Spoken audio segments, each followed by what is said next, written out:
Mhm. Mhm. Bon, ce qui est bien avec vous, Cyril, c'est que vous avez plusieurs casquettes. Vous êtes à la fois Pour manager l'instant, j'en ai général qu'une maintenant. aujourd'hui, hein. J'en ai qu'une Oui, c'est aujourd'hui. ça. On peut encore la changer, peut-être.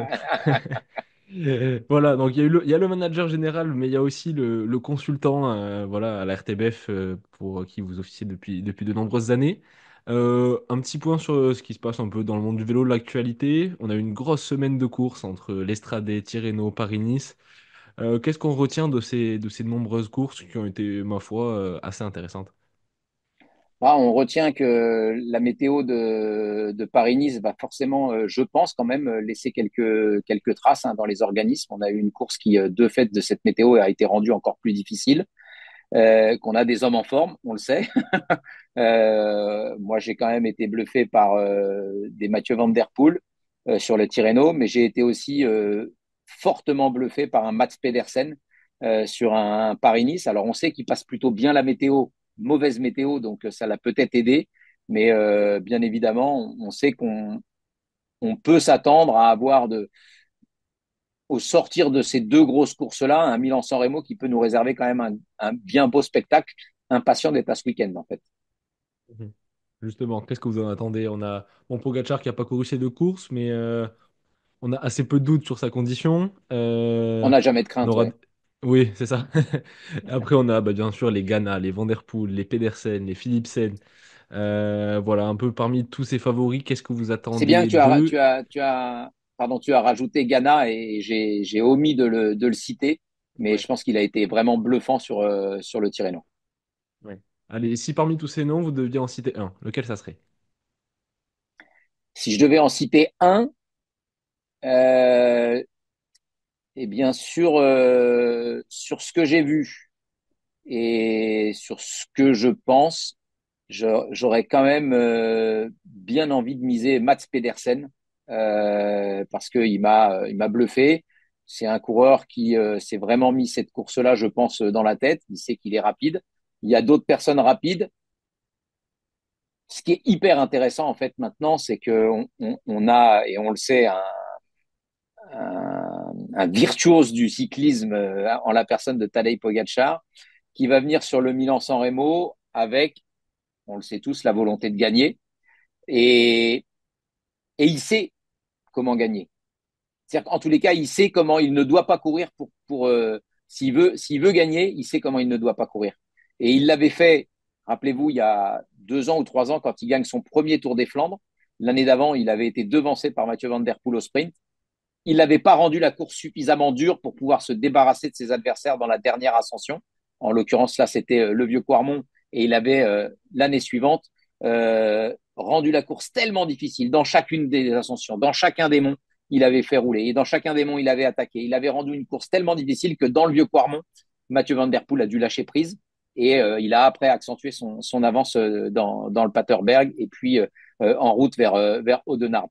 Donc moi, je me dis, peut-être que cette année, on va avoir une équipe qui va mettre le feu dans tous les capis et tous les capots, qui va mettre le feu dans la Cipressa, et le Poggio ne sera peut-être qu'une formalité, alors que depuis quelques années, le Poggio est le juge de paix, parce que finalement, dans la Cipressa, ça monte toujours très vite, c'est très étiré, mais ça n'étire pas suffisamment.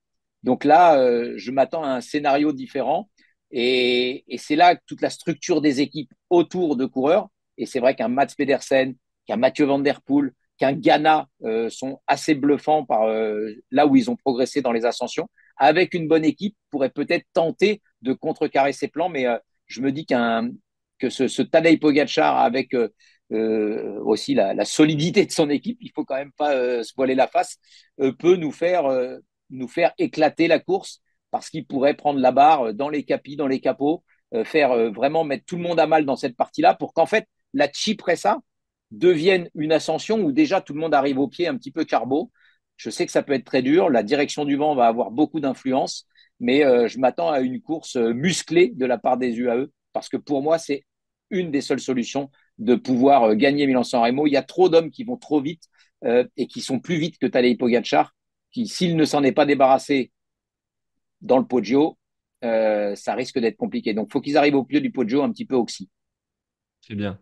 Un coureur qui ne sera pas là sur ce Milan-San Remo, qui est actuellement au sommet d'un volcan, c'est Wout van Aert. Vous qui êtes un peu le plus français des Belges, vous inversement, qu'est-ce que vous pensez de son début de saison? On a un peu lu tout et son contraire, notamment sur les réseaux sociaux, des gens qui étaient très inquiets, des gens qui disent non, c'est normal, il doit être en forme plus tard. Quel est un peu votre avis justement sur la situation de Van Aert et ben, avec ses grands objectifs qui arrivent incessamment sous peu?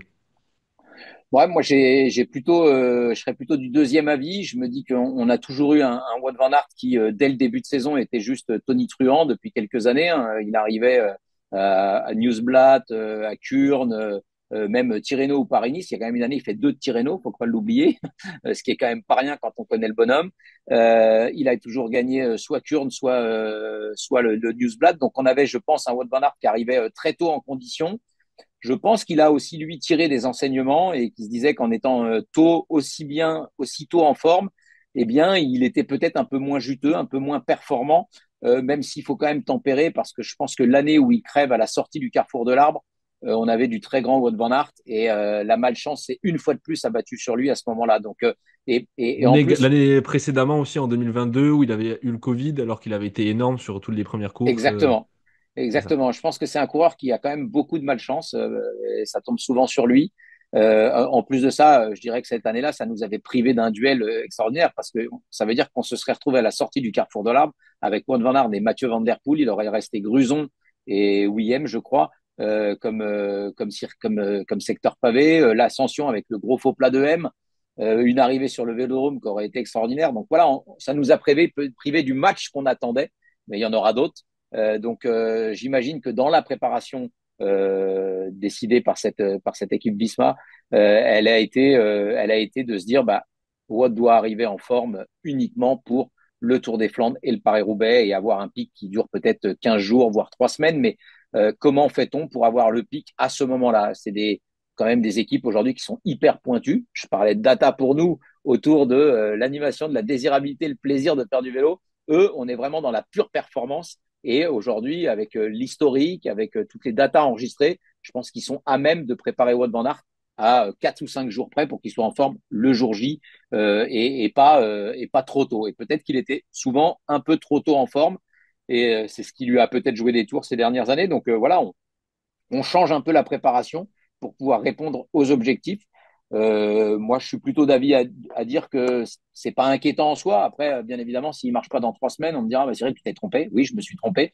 Mais je pense que c'est volontaire et on est plutôt sur une phase de progression, alors qu'on arrivait peut-être en bout de forme et on se rendait compte qu'il manquait vraiment de jus. Donc, voilà, on a une préparation qui est différente. On a calé des objectifs qui sont clairs, nets et précis. Tour des Flandres, Paris-Roubaix et on fera le bilan au soir de Paris-Roubaix. Donc voilà, pour cette équipe et pour Wout van Aert en particulier, pour moi, c'est très clair et je pense qu'ils seront au rendez-vous. Mhm. Et un dernier petit mot sur l'autre star côté belge, Remco Evenepoel, qui bien sûr avec sa grave blessure subie pendant l'hiver n'a pas encore repris, risque notamment, voilà, c'est dans quoi? Dans un petit mois, on devrait le revoir notamment en compétition. Qu'est-ce que vous attendez de lui? Est-ce que vous attendez directement un grand Remco Evenepoel? Est-ce que vous préférez être patient? Quel est un peu, voilà, votre point de vue? Moi, Et même en je, général en Belgique, qu'est-ce qu'on en attend? moi, je pense que souvent, on en attend trop, trop tôt, en règle générale. L'objectif de Remco Evenepoel, enfin, reprenez son année 2024, champion olympique, troisième du Tour. Euh, L'objectif de Remco Evenepoel, si tout se déroule comme ça doit se dérouler à partir du moment où il a déjà eu sa chute, c'est le Tour de France. Si c'est le Tour de France, il doit axer sa préparation et il doit arriver crescendo pour être bien au Tour de France. Ça sert à rien de se dire je vais aller gagner Liège et il l'a déjà fait 2 fois.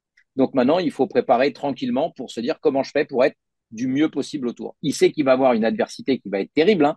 On parle quand même de Jonas Vingegaard, on parle de Tadej Pogacar, on a peut-être d'autres coureurs qui vont se présenter avec des velléités. On parle bien évidemment des deux vainqueurs sortants. Lui a terminé sur le podium. Honnêtement, l'année dernière, et je pense qu'il a vraiment fait un super Tour de France. Il s'est mis dans la tête qu'il était peut-être en mesure de le gagner, mais il sait là où il doit encore progresser. Et donc, pour moi, son année, c'est comme ça qu'il doit le faire. En plus, il a eu cet hiver qui a été un petit peu gâché. Donc, il ne doit pas vouloir, à mon avis, vouloir revenir trop vite parce que ce serait le risque de se dire, bah, je reviens vite, ah, je suis super bien, puis finalement, j'ai une petite baisse de conditions. Et le Tour de France, ça va arriver malgré tout très vite. Donc pour moi, il faut arriver à gérer pour qu'il y ait une progression qui soit linéaire et qu'il puisse bien emmagasiner et supporter ce Tour de France, parce que c'est un Tour de France qui va être difficile. C'est un Tour de France sur lequel il peut bien évidemment exister, mais on a quand même deux monstres qui vont se présenter au départ du Tour. On espère tous qu'ils soient tous les deux à 100%.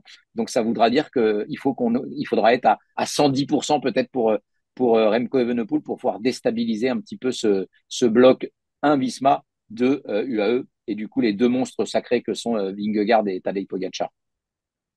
Bon, allez, pour finir, une petite question. Qu'est-ce qui serait pour vous une grande saison cycliste 2025? Une grande saison cycliste 2025. Que Van Rysel-Roubaix devienne champion de France sur route, ah, ça serait extraordinaire. C'est d'un point de vue personnel maintenant. Que Wout van Aert gagne un des deux monuments. Je pense que c'est un coureur qui mérite tellement. Je dis pas que les autres ne le méritent pas, mais il a quand même été souvent frappé par la malchance et c'est un coureur talentueux que j'apprécie, que beaucoup de gens apprécient. Je pense qu'il y a beaucoup de monde qui aimerait le voir gagner un monument. Je lui souhaite soit un Paris-Roubaix, soit un Tour des Flandres. Et puis qu'on ait, je donne pas de vainqueur sur le Tour des France, mais qu'on ait un Tour de France époustouflant avec un trio, voire un quatuor qui se joue la victoire et pas un coureur qui vient écraser au bout de 10 jours et qu'on se dit mince c'est fini, on n'en a plus que deux dans la course. Donc voilà pour moi une belle année de cyclisme. On reste encore très interrogatif parce que c'est un moment qui est quand même assez clé dans le assez clé dans la saison cycliste, c'est le championnat du monde.